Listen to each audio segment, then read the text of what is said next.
students, I am Miss Premal Popat and today we are going to continue with the chapter Motion and Types of Motion. This is a science chapter from 6th standard textbook and today we are going to study the module 2 of this chapter. So let's begin with module 2. Before moving on with module 2, let's just revise what we have studied in module 1. We started with motion and we know that if any object is changing its place continuously, then we say that an object is in motion. Motion is divided into two types. The first being linear motion and the second being non-linear motion. Linear motion is again divided into two more types, which are uniform linear motion and non-uniform linear motions. In the previous module, we have studied about linear motion and its types. So in this module, we are going to study about non-linear motion and its types. So let's begin with non-linear motion. As we know that linear motion is the motion performed or shown by an object in a straight line or in same direction. So what will be non-linear motion? Non-linear motion is the motion of an object that does not move in a straight line. It means the motion shown by an object, it is not in a straight line or in same direction. It is in any direction. Moving on to types of non-linear motion. The first one is oscillatory motion.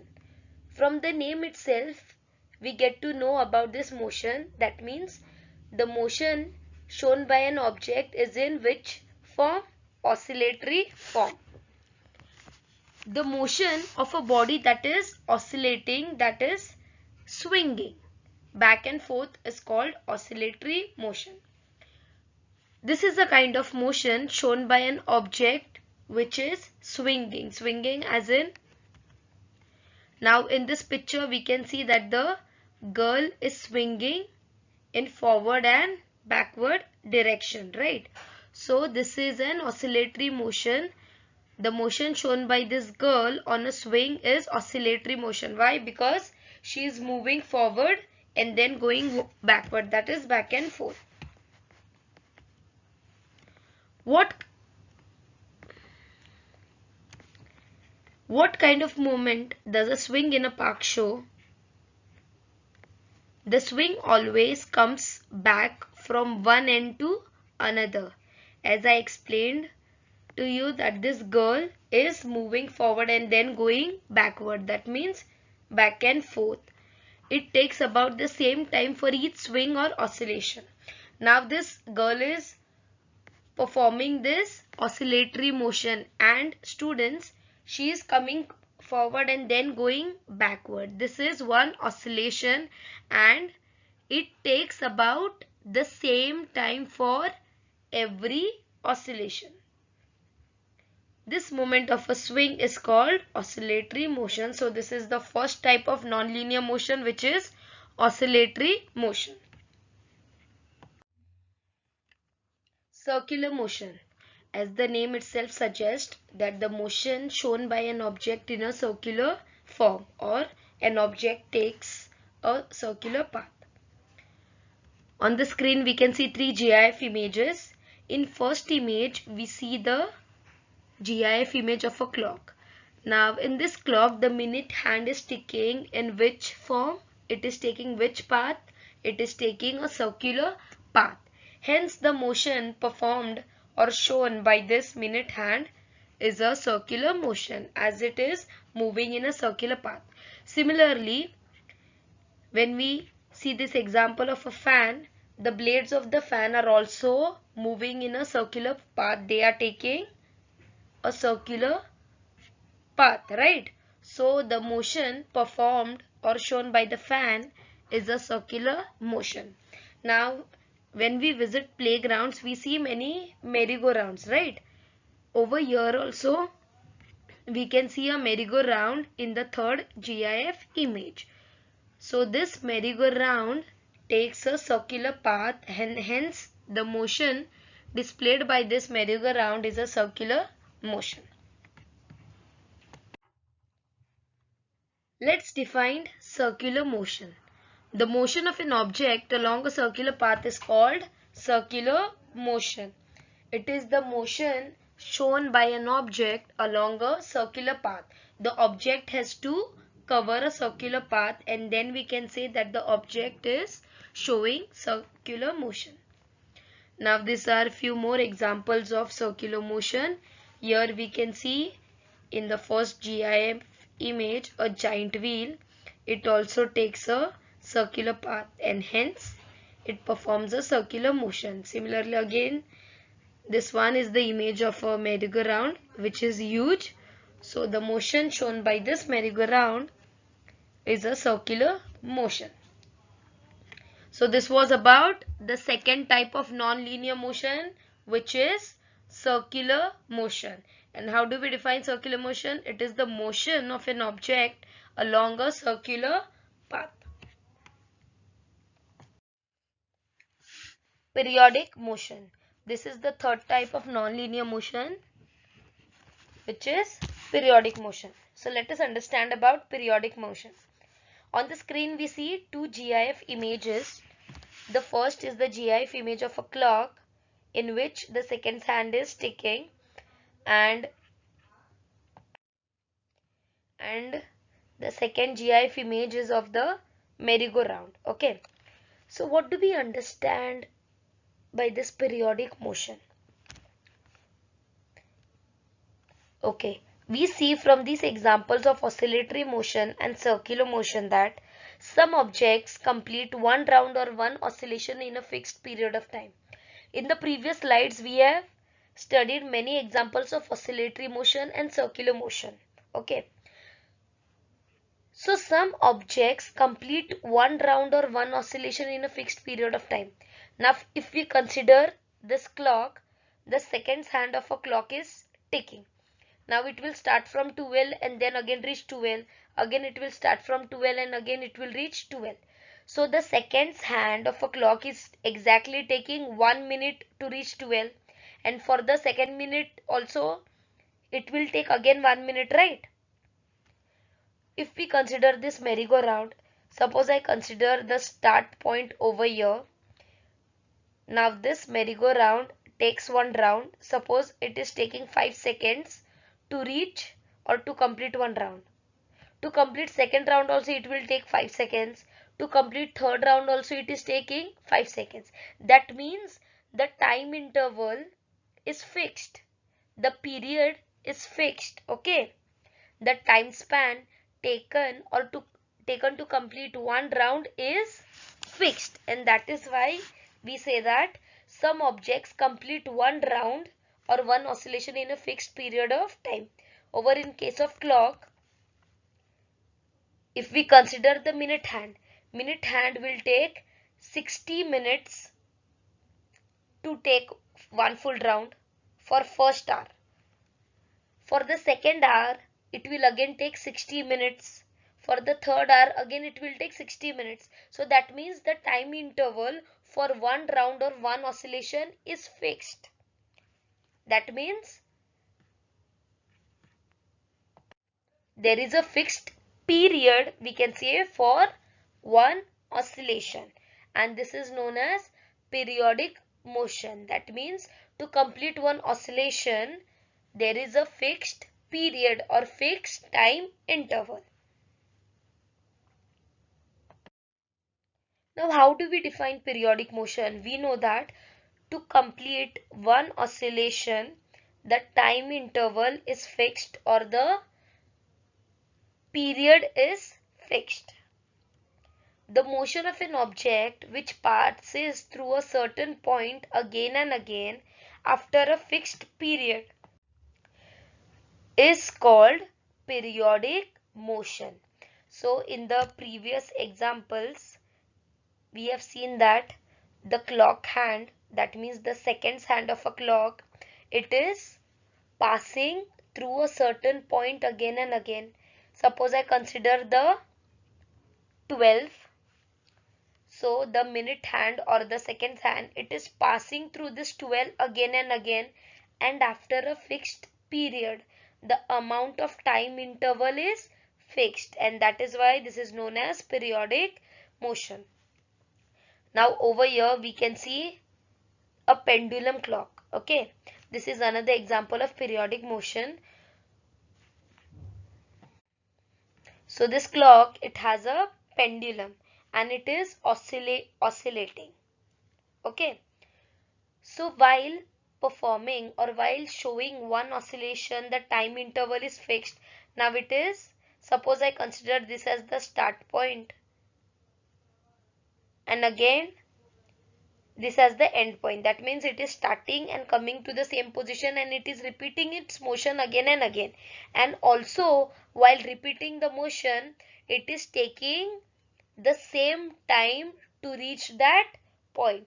And that is why we say that this pendulum clock is performing periodic motion. Why it is performing periodic motion? Because it is passing through a certain point again and again. Okay, it is passing through the same point again and again, and the period or the time interval is fixed. So we say that this pendulum clock is performing periodic motion. The fourth type of non-linear motion is a random motion. Now in the first three types, that is the oscillatory motion, periodic motion and circular motion, we have seen that it has a fixed path. But over here, the motion performed by an object is random. We don't know in which path or which way the object will move. So how do we define random motion? The motion that changes its direction and speed continually is called random motion. So this is the motion performed by an object who changes its direction and speed continually. We don't know in which direction the object is moving and with what speed. So this is known as random motion. So while chasing a butterfly in a garden, do you run along a definite path or in the same direction all the time? Suppose we are in a garden and we see a butterfly and we just want to catch that butterfly. So when we run after the butterfly, do we move in a proper motion? Like, do we take a circular path always, or do we take a oscillatory path or a periodic, or do we perform periodic motion? We don't know in which path we move, right? Not really. That means a butterfly constantly flits from one flower to another. That means the butterfly constantly sits from or moves from one flower to another. So there is no definite direction to its motion. The butterfly will move in any direction, and according to the motion of the butterfly, we move in the same direction. So the motion performed by butterfly and us is random motion. So the random motion is the motion performed by an object who changes its direction and speed continually. It will take whichever path. Now let us see few examples of random motion. So again, there are three GIF images displayed on the screen. In the first GIF image, we see that the birds are flying. Okay, and can we define the motion of these birds? No, they are moving in whichever path, right? So the motion performed or shown by these birds are which motion? Random motion. Now over here in second GIF image, we see that the leaf is falling. But is the leaf taking a definite path? No, it is just falling, going with the flow of the wind, and accordingly it falls on the ground. So the motion performed or shown by this leaf is a random motion. Similarly, the motion shown by this footballers. These footballers are also moving or chasing after the ball, right? But they move in whichever direction the ball moves. So similarly over here, the motion performed by these footballers is random motion. So these are few examples of random motion. So students, in non-linear motion we have studied about four types of motion, which are the first one being oscillatory motion, second one is the circular motion, third being the periodic motion, and the fourth is the random motion. Moving on to the last part of this module, that is the speed. What do we understand by the speed? Now we see a GIF image in which the bus is moving on the road, right? So this bus has some speed. So that is why it is moving on the road, right? So how can we define speed? A bus covers, suppose I say a bus covers the distance of about 200 kilometers from Solapur to Pune in 5 years. So how much distance the bus is covering? It is covering about 200 kilometers from Solapur to Pune, and in how much time? In 5 years. So how much distance does the bus cover in 1 hour? So we have to calculate how much distance the bus will cover in 1 hour. In 5 hours, the bus is covering 200 kilometers. So in 1 hour, how much distance will it cover? While solving this example, we take the ratio. How do we take a ratio? There is a small trick. It's like in 200, or we can say in 5 hours, the bus is covering 200 kilometers. So in 1 hour, the bus will cover how many kilometers? So we can just cross multiply, and what answer we get? We get question mark is equal to, I'll write it again. So it will be question mark is equal to, we'll just cross multiply 1 into 200 upon 5.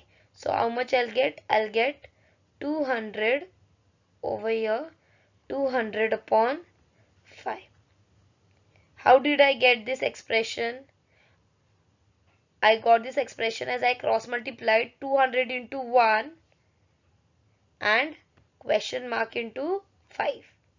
So I'll get 200 upon 5. So we just take the ratio. Okay. So how will we define speed now? The distance traversed by an object in unit time is called the speed of the object.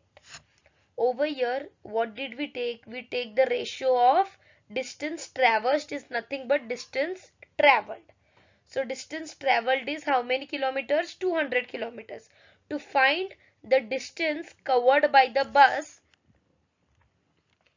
we took the ratio of distance traversed upon the time required to traverse that distance, right? So it is 200 upon 5. So how can we define speed of an object? Speed is defined as the distance traversed by an object in unit time. Okay. So it is the distance traveled by an object in unit time. It is the speed. Now the formula for speed. We know that average speed is the total distance traveled for the object in question divided by the total elapsed time taken. That means the total distance upon, we can say, unit time or total elapsed time. Now why we are taking this distance upon time? Because depending upon the speed of the vehicle, some amount of distance will be covered by the same vehicle in some amount of time, right? So it is the speed, like speed will depend upon, or we can say distance and time will depend upon speed. So how we can say how much distance is covered by an object? First of all, it will depend upon speed. If the speed is more, the time taken to cover the distance will be less, right? Over here we can see that the speed and time is inversely proportional. So if the speed is more, we will reach the destination faster. So that means less amount of time will be taken to cover more distance if speed is more. So students, this is the end of the chapter, that is motion and types of motion. And in this chapter we have studied about 2 modules. And in this modules we studied in detail about motion and types of motion. Thank you so much for your attention and cooperation.